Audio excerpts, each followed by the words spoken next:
Acesta Paraclis este ortodox. Cu ajutorul lui Dumnezeu sperăm să facem altul Paraclis, unde putem să primim mai multă lume. Deocamdată este așa cum vedeți. Să mulțumim lui Dumnezeu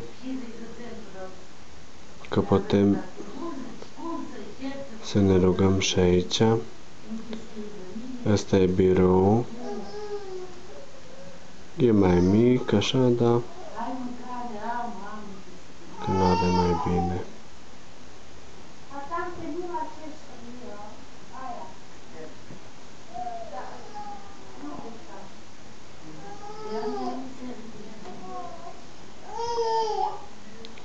Această icoană este al Sfântului Arhanghel. La această icoană ne închinăm când începem slujba. Avem și carte.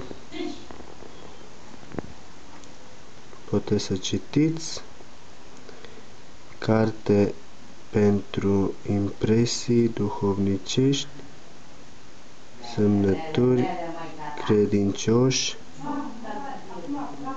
și așa mai departe.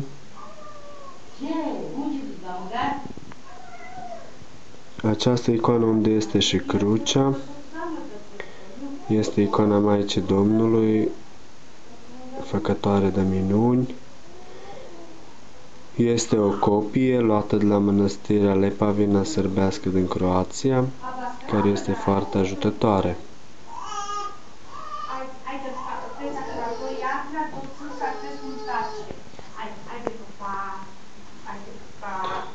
Aceasta este Sfânta Masă, unde facem liturghia dumnezeiască, rugăciunile